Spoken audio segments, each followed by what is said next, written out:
A flurry of trade activity Wednesday. Wide receivers on the move. Wide receiver free agency. What's going on with some big name guys that have still not signed? Running back trades are incoming, apparently, according to insiders. All that and more on today's Peacock and Williamson. NFL analyst Brian Peacock and former NFL scout Matt Williamson bring you expert NFL analysis every day in less than 30 minutes. Get an inside look at the NFL on the field and in the front office with elite breakdowns to next-level analysis and in-depth information only for the real NFL fans. This is Peacock and Williamson, and it starts now.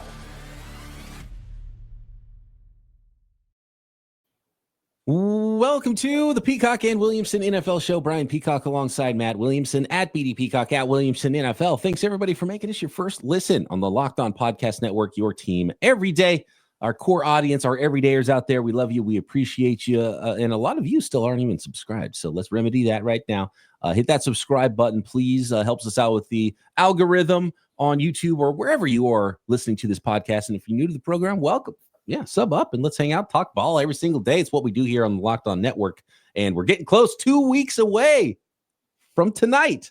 Yeah, how about that? Kicks off. So we are getting there. We're going to have cuts coming next week after the final preseason games. And really the theme of this episode, Matt, is so many NFL teams right now getting their ducks in a row and figuring things out and making some minor trades, but a lot of them, and trying to figure out who's going to be on the 53s and who are not going to be on the 53s. And it's fascinating to me, the names that we're seeing right now come up, because some of these players just a couple of years ago were the apple of teams' eyes, and they were high draft picks and they're familiar names, and now they're getting traded for nothing because they're roster bubble players, and they are players that might not make the team, or that the team realizes they're going into the last year of their rookie contracts and they're not going to give them a second contract. So they're trying to filter through other players onto their rosters. And some teams are really in need at certain positions. So we're not done. We're going to see more trades. We'll get to the trades we might see in a little bit, but let's talk about the trades that we did see yesterday and start with the super quick BP before you do, if you don't mind. I just want to let everyone know I'm kind of unhappy that I missed Thor yesterday. And I didn't even get a chance to listen to it because I drove from Pittsburgh to Kentucky, moved my son in, and then just came right back, which was a bad decision because it wore me out. And all I did was listen to podcasts, and I was so psyched to listen to it and realized my phone doesn't download podcasts unless I have Wi-Fi. So as soon as I got home at 10 at night, a million podcasts downloaded. So I'm going to have to listen today. So I was like, I'm definitely going to listen to this on the way home. And I didn't get a chance. So I'm sorry I missed Thor. I hope people enjoyed it. Yeah, it was fun. We talked a lot about some rookie running backs and wide receivers and in fantasy. And he's obviously awesome with the rookie stuff and does a lot of NFL draft stuff. So that was super fun. And he gave you a shout out as well, Matt, and said hi. So I wanted to pass that along to you for Thor. And when are you going to find some sleep? Because you dropped your son off at college, right? And so that was a quick round trip for you. It's why you weren't on the show yesterday. And then you've got Steelers tonight, which is a late game for East Coasters. So get some rest at some point, man. Making matters worse, the night before I took him to college, probably had a beer or two too many with the young whippersnapper before we left, type of thing too. Yeah. You know, last night in town, we're like, and I know he's underage, but he's going to college, so be it. Should we have one more? Like, yeah, it's our last night together, you know. So we got up kind of groggy, and then I did that all day, and then I'm going to be on. After we hang up here, I'm going to the radio station. I'm on the pregame show at 3, and then I get off the air at 1 because I do the postgame show too, and I watch the game there. So I have to find a couch. The father-son bonding. I actually just dropped my son off to his first day at second grade, which started today. Okay.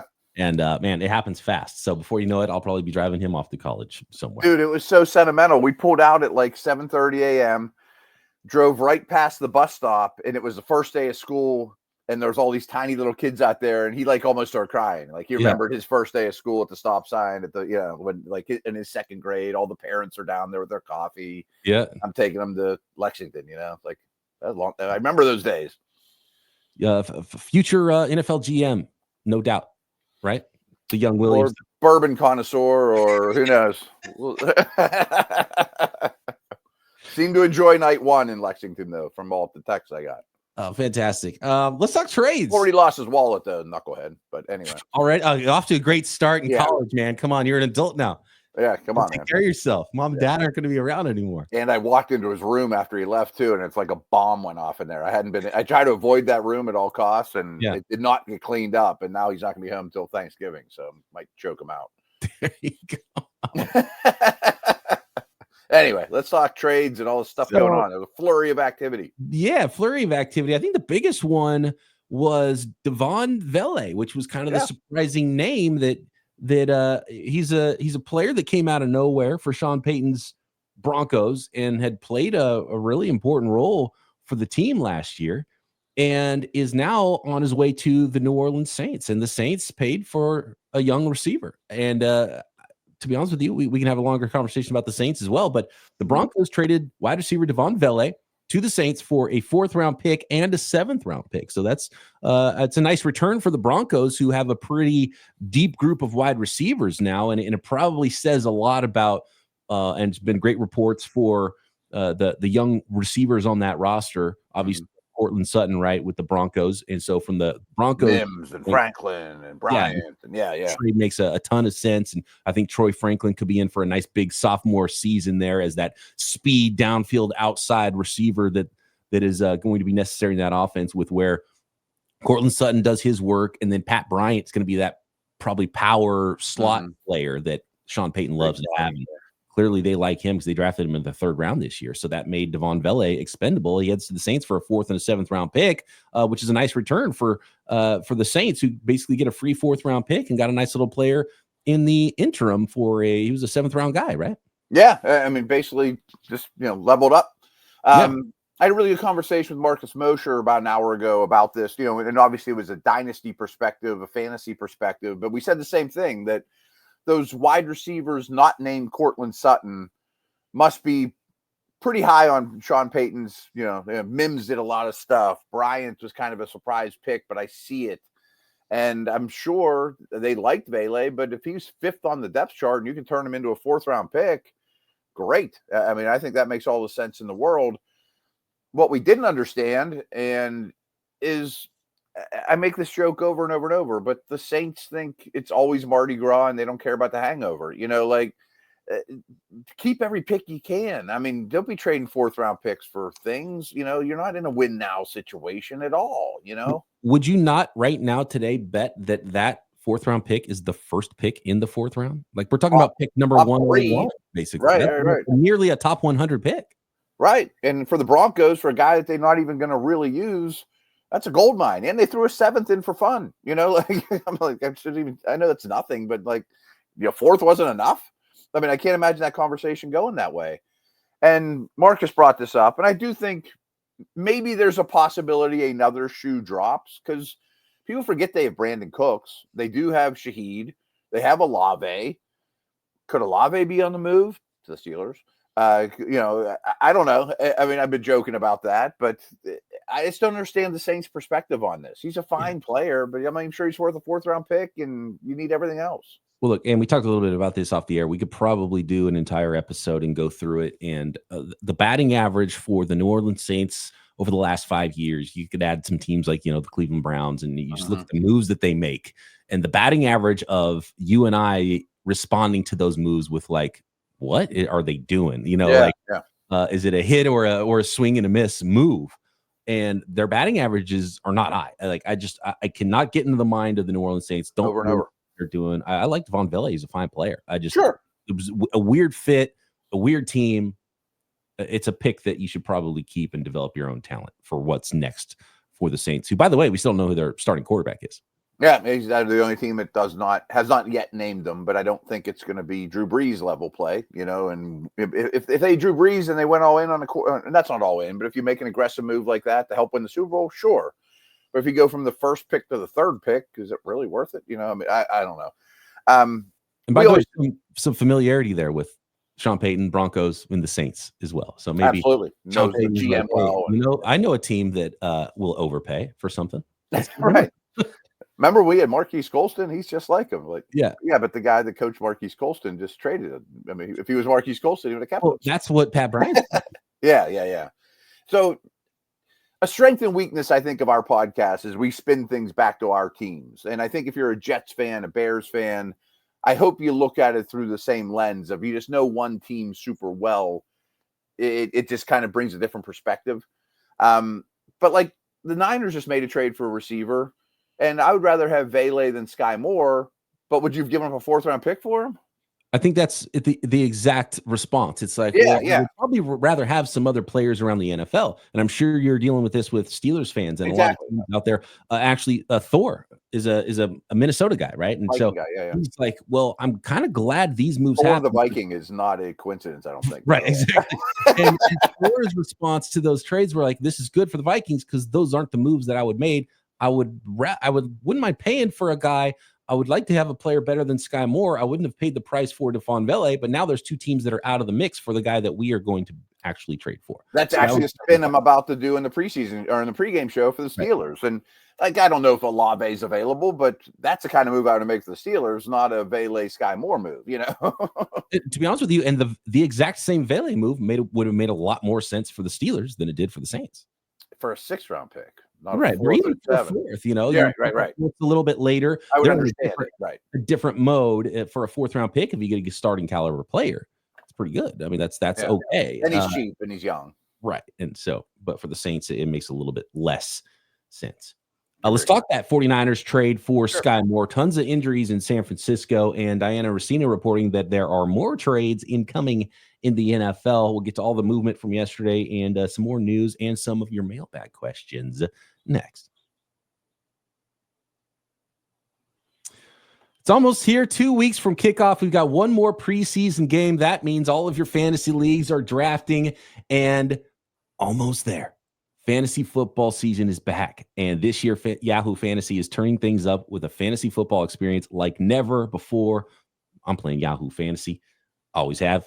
Matt Williamson, he's playing Yahoo Fantasy. Whether it's building my list as we speak. As soon as I get home from training camp, it turns into fantasy season. So maybe we'll do that next week. We'll go through some lists and things. And it's kind of what that extra week has become because you don't get that 4th preseason game and teams have some extra time. So you see the cut downs and it's like, okay, it's on. Let's have all of our fantasy football drafts. So get prepared and get yourself in a fantasy league, whether you're a first timer or a veteran making your millionth league like Matt and I, to celebrate 28 years of fantasy football greatness. Yahoo Fantasy is dropping 28 big new features over 28 days throughout the month of August, and they've already dropped the new Guillotine Leagues, which is a big one. I'm already in a Guillotine League, and it's a killer new way to play fantasy football if you haven't played a Guillotine League. And it's the lowest scoring team that gets eliminated each week until there's one team left standing. So with the season just around the corner, now's the time to get your league together and give this new mode a try. If you're more into the classics, you can still play your classic head-to-head private leagues or just go join a public league. You don't have to even know anybody. You just got to go to yahoofantasy.com/lockedonnNFL and join a league right now. Stay tuned for more killer announcements as well and start playing Yahoo Fantasy Football now at yahoofantasy.com/lockedonnNFL.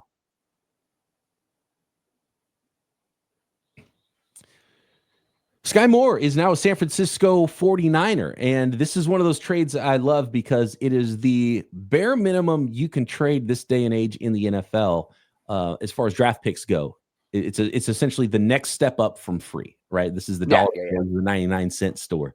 And the San Francisco 49ers sent a 6th round pick, not in the next year's draft, but in 2027, and the Chiefs are sending a 7th round pick back. So it's a pick swap of 6th and 7th round picks in 2 drafts for Skyy Moore, who clearly wasn't in the Chiefs' plans, had kind of not really been in much of the Chiefs' plans recently either, even though he was a highly drafted player, a 2nd round pick in 2022, didn't really do a lot in his first 2 seasons, was banged up last year and did even less. He has less than 500 receiving yards in his 3 years with the Kansas City Chiefs. And look, the Chiefs had opportunities for wide receivers there over the course of those 3 years. That's why he was drafted.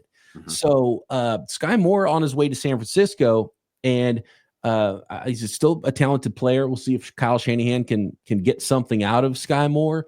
But really with the 49ers end of things, they were in on the Mechie move. They weren't willing to give up, even Harrison Bryant tight end level compensation because clearly this is what they were looking for. They were looking for basically free. They were looking for a player who was cheap, rookie contract player, a player that didn't cost hardly anything in trade because they needed someone that is a body that can trust that they could put a uniform on and play potentially in week 1, which Skyy Moore, I think, is that.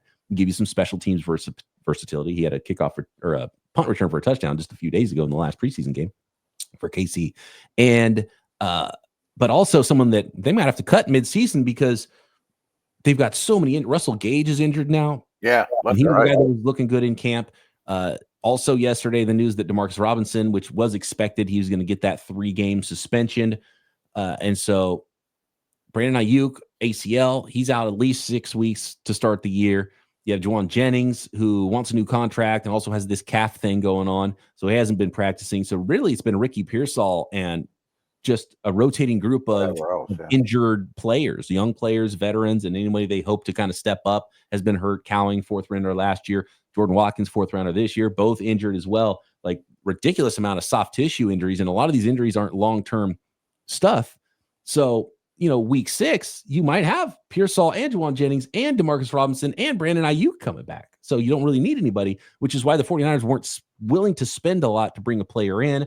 And they found the right guy in the fit there in kind of that same mold as Mechie, someone who wasn't in the long-term plans for their current team, roster bubble player for basically nothing in Skyy Moore. So that is the move for the Chiefs and Skyy Moore and the 49ers. It is I think it's a pretty self-explanatory one. I can't explain, though, which I've seen in the mailbag, Matt, is all the injuries and soft tissue injuries and why they've hit the 49ers so hard. That's one I can't. Crazy. And it's not McCaffrey. He's like the only healthy guy. Yeah. Well, in the preseason games, he's surely not going to play this weekend in a preseason game. But don't forget, I say we because I did this very thing. And a lot of people I know that are listening probably did this in their fantasy leagues. Labor Day weekend, McCaffrey was still getting drafted 1.1. Oh, yeah. He didn't play in week 1. I think it was a Monday night game. You remember better than me. And everyone had him in their lineup, couldn't get him out. Right. Because all the games have been played. And they're like, oh, he's inactive. And they never played again. What are we doing? And one of the leagues I drafted McCaffrey in, there's a bunch of 49ers fans in that league. There's a bunch of old friends and people I know. And so they draft 49ers always too high. And I usually don't have a lot of them on my team. I draft McCaffrey because I had the first pick. And so I didn't even get Jordan Mason as the handcuff because he went like 3 rounds too high, but he ended up being a star for whoever drafted him because McCaffrey didn't even play in week 1. So that's what can happen. And especially at the running back position, by the way, the 49ers, he's about the only healthy running back for the 49ers as well. So it's crazy. Niners are in a really weird spot right now here as we, but a lot of these injuries are, again, soft tissue, 10 days, a week, couple weeks, nothing catastrophic, and then you hope you get Brandon Ayuk back. So I have no idea what this team's going to look like. You're starting a bunch of rookies on defense. It might be completely different in week 10 than it is week 1. Ton to unpack there, and I want to take kind of a broader term to it because you said 2 things that I like a lot that applies to like all the teams is sometimes you just get hit with injuries and you need a warm body for week 1. You know what I mean? Like, just give me somebody that's been around the block that knows what an out route is and how to performed in stadiums, so to speak. I just need that guy. But the first thing you said when you introduced it was, I love trades like this because I do too. I gave up nothing for a dude that's probably going to get cut. They drafted Royals. Rashee Rice is not going to get suspended right away. They've had Marquise Brown. They got a bunch of receivers, but at least he's a pedigree guy. I liked him coming out of school. I didn't think a 2nd-round pick was insane for Skyy Moore. Maybe him and Andy Reid just don't see eye to eye in the way that they teach and learn or whatever. I'll give you next to nothing for someone that has 2nd, 3rd-round ability, and maybe I get something out of them, and if I don't, who cares? I love trades like that, and we'll see a ton of them in the next couple days. If you have to cut them in a few weeks, it's not a big deal, but you got to field the team in week 1, and rather than bringing in some undrafted free agent off the street that has to learn a Shanahan offense, here's somebody who knows some NFL terminology and you can trust to put a uniform on in week 1. Yeah. I mean, he's dealt with press coverage at the NFL level. I mean, he's been on the block a little at least. Right. Yeah. So week 1 of the Niners might be Ricky Pearsall, Skyy Moore, and Robbie Chosen. It might be one of those things and look completely different in the future. And by the way, the Chiefs have sent away a player, but they might be shopping as well for a running back. Yeah. So we've got to talk about some trades that might be coming. A few more trades real quick, Matt, before we break that did go down yesterday. Harrison Phillips, Vikings defensive tackle, and a 7th-round pick. Again, this is another pick swap, but an extra 6th-round pick. This time, the Jets sent 2 6ths to the Vikings for defensive tackle Harrison Phillips, and then Juwan Briggs as well goes from the Cleveland Browns to the Jets. So the Jets making 2 moves for two defensive tackles, giving up a few of their 6th-round picks and getting a couple 7th-round picks back. Okay. Again, I don't want to break these down. They're not huge deals, but Phillips is making a little bit of money, and the Vikings paid 2 defensive tackles. So some of that could be money, age related. Get something while you can. I think the Browns move is he probably wasn't going to make the team, so we'll get something for him, Yeah, again, bodies. You need bodies at defensive tackle for the New York Jets. And to be honest with you, they didn't give up a lot, especially if they get some coverage there that they need. Phillips has a little track record too. Yeah, I mean, Harrison Phillips been a good player in the NFL for quite a while. Let's talk trades that could be coming from Diana Rossini, specifically with some running backs around the NFL next. This episode of Peacock and Williamson brought to you by Monarch Money. Most people can't even name their financial accounts, not even what's inside them. If you can't name an account, you definitely don't know what's inside. So whether it's 401ks, properties, investments, and when you don't have the full picture, you can end up with leaving money on the table. You definitely don't want to do that, and that's where Monarch Money comes in. It's an all-in-one personal finance tool that brings your entire financial life together in one clean, easy-to-use interface on your laptop or on your phone. And man, talk about forgetting money that you have. How about forgetting how much money you're spending? Tracking spending is so important, especially if you are managing money with a partner or a couple. Monarch makes it simple to review finances with your partner. You can both see budgets, goals, spending activity all in one place. So it really makes that a seamless endeavor if you are managing money with a partner, which, a lot of people out there are and could probably use a little help to just some transparency in all of that. So don't let financial opportunities slip through the cracks, and use our code LOCKEDONNFL at monarchmoney.com in your browser for half off your first year, or download the app. That's 50% off your first year at monarchmoney.com with code LOCKEDONNFL.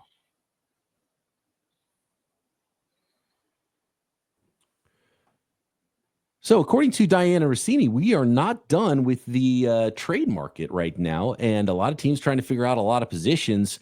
There are some teams making calls as of Thursday morning for running back additions. Those teams include the New Orleans Saints. Again, they're shopping right now.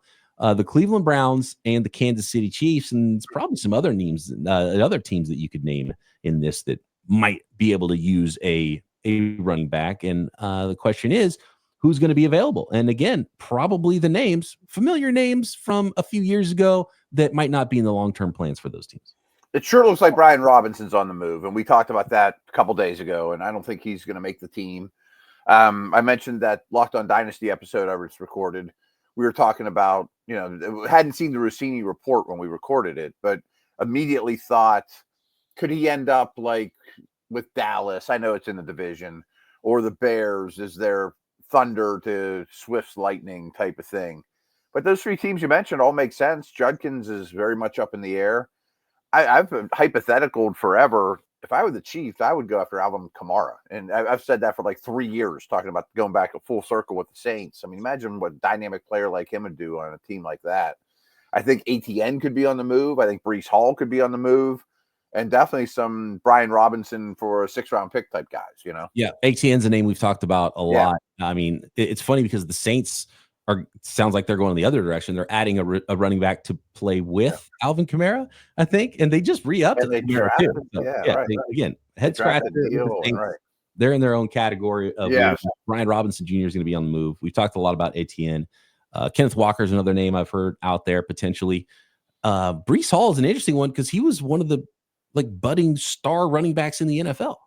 Yeah, but he's going to be a free agent after the year, and they seem like they're coming from the Lions. This is a heavy fantasy thing.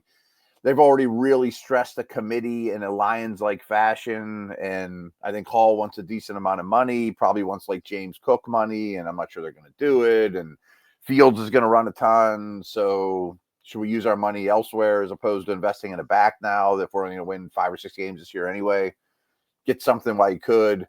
Another team that Marcus threw out too, though, is like, would the Bengals want somebody to kind of back up Chase Brown? I mean, he's not exactly a set in stone guy, So you'll be excited for the very end of the podcast with Thor then from yesterday, because he dropped a deep sleeper for you at running back, Taj Boyd, the backup, he thinks he's going to be have a big role for the Bengals as a short yardage and passing down running back to be a really nice fit as a RB2 there with Chase Brown. And so that might be their answer in-house. Thor was a big fan. Well, you got to remember, it was a super deep running back class. Like, this goes back to Washington with Krosky Merritt, and he must go by Bill, by the way, now. Bill, yeah. I just heard that, but anyway. The hashtag Bill is going crazy right now in the NFL. Okay. He's a buzz, especially with fantasy drafters. You're going to have to get him a couple rounds earlier than you did last week, that's for sure. But this draft class might be the perfect example of the Peacock theory of just use a 5th or 6th, 7th round pick on a guy and get Taj Brooks or Krosky Merritt or whatever. You know what I mean? Every year, draft a day 3 running back. Yeah. That's what the Rams do, basically. Right. What's the news on Tristan Wirfs and Chris Godwin? We got some somewhat good injury news there, right? Yeah, I think they're both going off of. This gets a little confusing. They get off preseason injured list, but they're not going to start the season on PUP. So I think the head coach said, I don't expect any to play right away, but we don't want to put them on any list because we think they could be back sooner than later. You know what I mean? So that's, I guess, promising, you know. McMillan's going to be out for a while at the wide receiver position. This is the other thing Marcus and I talked about. Like, Buka's dynasty stock is like through the roof right now, BP. Yeah, he was the guy that you kind of expected was going to be able to come in and play early. I don't know what his ultimate ceiling is, but like a pro, right? He's so going to talk ready to go. You can be that number 2, number 3 guy from day one. Yeah, my buddies that were at the Steeler Bucks joint practice were like, "Whoa, that dude is legit." Yeah. My draft take on Buka was like, I'm kind of not super high on him as a first round guy, but I would be completely shocked if he's not a number 2, number 3 receiver for a long time in the NFL. And like, if he's a number 4, a washout, I'd be surprised. If he's like a true 1, I would be surprised. But who knows? Maybe I undersold him. I was the same way. I thought he was worth that pick, but not a special player. And he's starting to look like he might be kind of a special player. Like, he's going really high in the dynasty world right now. And again, that's the other thing is like you get all these reports in camp and you get super excited about a guy. And then you're like, can we target this guy I just drafted too high in my fantasy leagues? Because he was getting all the hype in the summertime. Things can change quite quickly in the fall. Oh, yeah. But Mike Evans is still around. Godwin's not going to start with the team immediately, and McMillan's out for a substantial amount, 6-7 weeks. And good news on Godwin and Wirfs that they're not going to be on the injured list, and so they're not guaranteed to be out like 4 weeks to start the year, or 6 weeks or whatever to start the year. So could be back sometime soon for them. So that is absolutely huge. Get all those guys back mid-season or whatever and be in really good shape earlier. So too much news happening today. We didn't really get a chance to get into the mailbag much. We're gonna have to push some of these questions, I think, back to tomorrow instead, Matt, and into next week as well. So, by the way, get all your questions into us at BD Peacock, at Williamson NFL, or in the YouTube comments. Did you see the press conference for Tyson Bagent, who got a 2-year, $10 million extension yesterday from the Chicago Bears? So undrafted quarterback in 2023, got a nice little contract extension to be the backup quarterback there for at least 2 more years, $10 million. Okay. And kind of broke down, was really emotional talking about his dad, who was famously an arm wrestler. It's funny because he called my dad is my right-hand man. And so, but he said, my dad is my right-hand man, and he didn't have running water until he was in high school. And so it's like, kind of family-changing money, life-changing money, just to even be a backup and someone that, you didn't know you were going to even have an NFL career. And so it was really cool to see, that hard work pay off for Tyson Bagent and him kind of emotional about signing a 2-year, $10 million contract, which isn't a massive contract as far as the NFL goes, but it's certainly life-changing for a guy that has been scratching and clawing to try to have himself a career. And looks like he's going to have a long career as a backup quarterback, at least in the NFL. Easy guy to root for. And it's funny, I watched the latest Hard Knocks last night, and that's when the Bills did joint practice, and then the Bears blew their doors off. I mean, they played their ones against backups, but so at least some good buzz around the Bears. It was the best Caleb Williams has looked, and it's been kind of rocky up to this point. But I think they think Bagent's worth the money. Like a long-term backup caddy. I mean, I think that's there's a lot of value there. Right, and then for 2 more years, you're still not paying Caleb Williams right. his second contract. So just kind of all fits in together there for the Chicago Absolutely. Bears. Good point. Now, that's it for today's show. We'll get you cool. some mailbag questions tomorrow, so keep those in. We've got a lot of questions about cuts and what teams are doing right now, and we love to geek out on team building. So get those questions in here. We got final preseason games. Going to be a lot of backups and roster bubble players playing this weekend, probably fewer starters for most teams around the NFL, but we'll have it all covered for you as we do every day right here, Peacock and Williamson.